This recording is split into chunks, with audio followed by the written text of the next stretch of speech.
Today, I want to talk about internet crimes against children, online predators. But to start, we need to do a little bit of time traveling because if you grew up in the 2000s, the internet came with a very specific warning label. Shows like Datelines to Catch a Predator with Chris Hansen convinced an entire generation of parents that strangers were hiding behind computer screens just waiting to lure your child away. And the message was simple: the danger was outside the home, it was anonymous and completely obvious. And honestly, the narrative made sense at the time. The internet was new, chat rooms were wild, and nobody really knew what was happening. But here's the problem. Over the last 20 years, research has collected national data, interviewed victims, interviewed offenders, analyzed investigations, and has studied thousands of cases. And what we've learned is that online victimization rarely looks like the story we were told. Technology didn't create exploitation, it changed how it happens. But even then, what investigators are seeing may not always align with what the research suggests.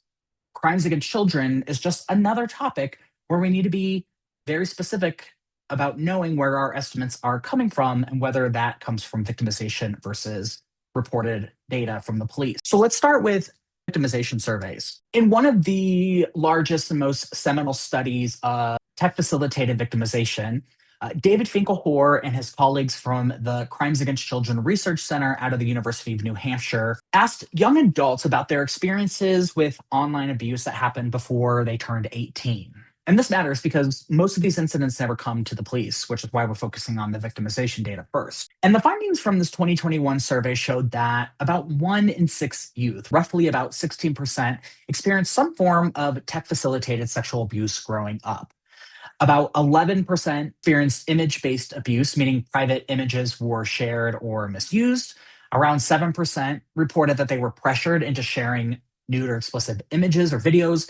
And about 5% experienced grooming by an adult online. Sextortion, where someone threatens to release images or videos unless certain demands are met, that affected roughly about 4% of these individuals. But the peak age across all categories of tech facilitated sexual abuse, ages 13 to 17, when they get the smartphones. So right away, we learned something important. Online victimization is less about children being kidnapped from the internet and more about adolescents navigating relationships, sexuality, and social pressures in IRL and digital spaces. That means in real life.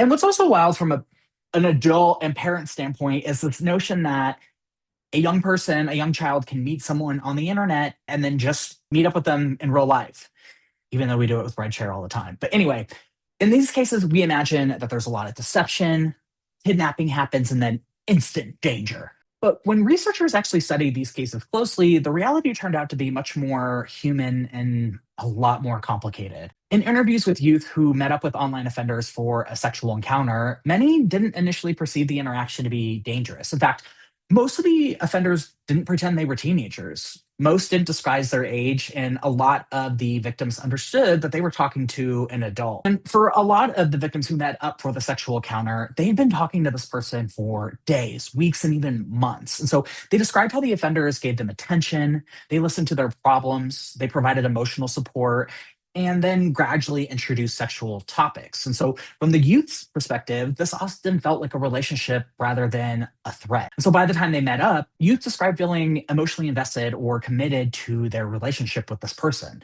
So, investigators describe these cases less as sudden crimes and more as manipulated relationships that escalated. Online offenders take advantage of youth because it's a very key developmental period. Youth are wanting independence from adults, be in relationships like their peers. They want to explore their sexual orientation and their gender, and online perpetrators are going to capitalize on this. But what's scary is when things went wrong, when the youth met up with the adult, many victims did not tell their parents. Not because they didn't trust their parents, but because they feared that their parents would be disappointed in them. They felt like they were going to be punished or that their parents would take away their phone or technology overall. And so in reality, secrecy becomes a very powerful tool to control youth. And offenders are going to exploit that fear constantly and very easily. Thus, a key takeaway is that many youth, even when they are victimized, may not disclose out of fear of how others, mostly parents, would react. And so here's where the research really challenges our assumptions of these online predators. Because the victimization research shows that offenders of online crimes against children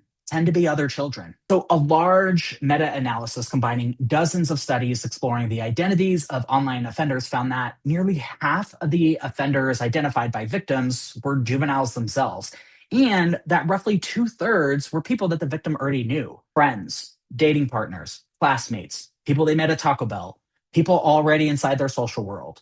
Technology didn't invent these dynamics, it amplified them. What's also wild is that in another large victim based study examining thousands of incidents involving child sexual abuse materials, or CSAM, about 90% of the abusive images originally were produced by youth themselves, often within a relationship and before the images were misused later. So, in other words, the majority of CSAM material is produced by youth, either as perpetrators or victims. And so, from a prevalence standpoint, youth play a substantial role in technology facilitated harm. And especially when it comes to pressuring others to send explicit images or videos, then redistributing those explicit images and videos without consent, sextorting their peers, and generating the explicit content due to coercion or pressure from a dating partner. So breakups, jealousy, belonging, zits, peer pressure. Now add screenshots, group chats, permanent digital records, and suddenly adolescent conflict becomes drama for not only your mama, but lasting into harm.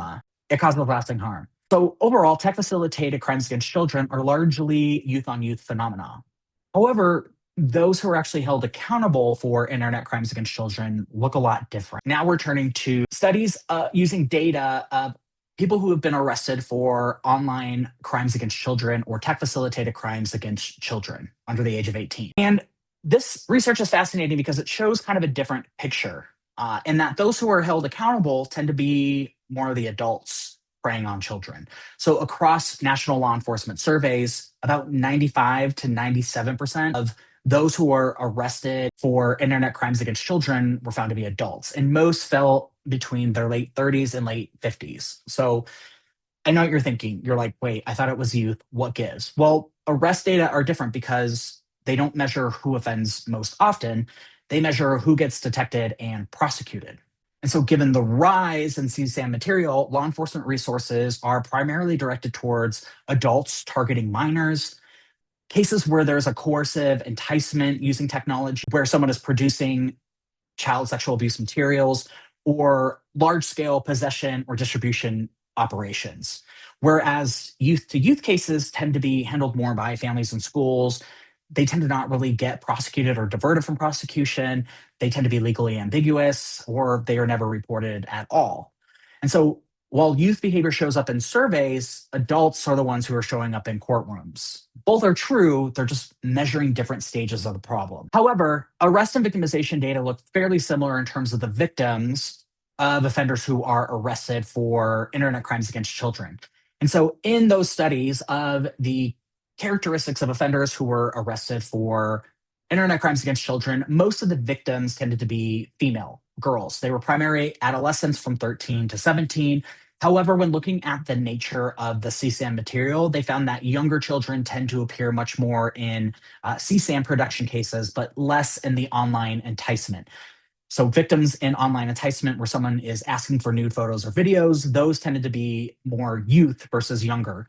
However, kids under the age of 10 appeared to show up more in the CSAM material. Among the offenders who were arrested, it was predominantly gendered. It's very, very male. So only about 3% of women were arrested for internet crimes against children. 97% were male. Most were adults between the ages of 26 to 39. And in the arrest data, only about 9% of offenders who were arrested were minors. And so here's the part that most people miss. And so again, this largely reflects practices of deferring youth out of justice systems into treatment versus locking them up so that they have and increasing their chances of ending up in the adult system. So here's where the part where most people miss. A lot of these offenders don't look like sex offenders. Many of these offenders who were arrested for child sexual abuse materials were employed, they were married. Most were not registered sex offenders, and many did not have any known prior sexual offense against a minor. The majority of these offenders were acquaintances to the child, and about one third were family members. A lot of these cases already involved offenders who already had access to children. Technology just becomes a tool to record or expand abuse that begins offline. When we're asked, who's most likely to perpetrate tech facilitated crimes against children, the honest answer is, well, it just depends on the data because technically youth account for much of the everyday harm that we are seeing, which comes from the victimization studies. However, adults dominate the cases serious enough to come to the attention of the criminal justice system. So again, technology did not create a single new offender type, it just created multiple pathways to offend. And understanding which data source you're looking at is the difference between misunderstanding a problem and actually preventing it. And so, with the advance in technology, it's also created a ton of challenges and barriers for those investigating and prosecuting these crimes. Contemporary investigations look nothing like traditional child abuse investigations. Online crimes against children cases begin with an automated cyber tip line report rather than victim disclosure. In fact, Google and cloud storage sites like Dropbox and OneDrive, those are now some of the more common gatekeepers in terms of who reports child sexual abuse materials. And then once reported, investigators are spending a ton of time doing digital forensics, analyzing devices, tracing IPs and accounts, and coordinating across jurisdictions. And the studies of data collected from law enforcement agencies show that arrests for tech facilitated exploitation have increased dramatically over time. But that doesn't necessarily mean that offending suddenly exploded. It just means that detection has improved and reporting pipelines have expanded. And again, the police data reflect what gets detected, not what actually happens. That research showed that really only about 5% of youth victims reported the online offense to law enforcement. And of those who did report, only about 30% of victims felt satisfied with the criminal justice system's response. And that gap represents one of the biggest challenges investigators face because technology is training quicker than the capacity and their abilities to identify and detect it. Prosecuting these cases takes on unique challenges and barriers because prosecutors encounter a lot of legal gray areas. In a lot of these cases, youth may be the victims, they're also the offenders. And so laws that are written for offline crimes struggle to really address crimes that are committed through technology. And even when we have statutes that outline crimes that prohibit the use of technology, those laws tend to be outdated in 2.5 seconds when the new edition of Snapchat or TikTok comes out. And just as the system begins to adapt, so does technology. It evolves again because now we're dealing with an entire different beast known as AI. Emerging research warns that artificial intelligence may allow for people to create realistic synthetic sexual images without direct victim contact, which raises entirely new questions about harm, how we collect evidence, and whether or not that evidence can be used in prosecution. So, from AI dating partners to undressing apps to deepfake apps, technology is only going to continue creating opportunities for motivated offenders to pursue vulnerable targets without parents or guardians finding out. And if most offenders and producers of child sexual abuse material are youth, then we have a lot of work to do with prevention and intervening in ways that can address problematic sexual behaviors in ways that prevent youth from entering the adult criminal justice system and society as registered offenders. So what does this mean for prevention? Well, the research is clear. Many of the traditional internet safety messages don't align with the reality in which internet crimes occur. Teaching kids only to avoid strangers misses the main risks. Prevention needs to focus on manipulation, coercion, digital relationships, and digital literacy. Kids need to understand pressure tactics, secrecy requests, guilt, and emotional control. And even parents have things to work on. They should really aim to be approachable and not punitive. And if disclosure equals losing your phone forever, disclosure probably isn't going to happen. Professionals need to recognize that online victimization is messy, it's relational, and it's developmentally complicated. So if there's one takeaway from 20 years of research, it's this. The internet didn't create a new kind of offender. It created a new environment where old tactics work faster, reach farther, and leave permanent evidence of harm behind. The danger isn't just strangers fighting online, it's manipulation happening inside ordinary relationships, amplified by technology. And the more our prevention, investigation, and conversations reflect the reality, the better chance we are able of actually protecting young people in a digital world that isn't going anywhere.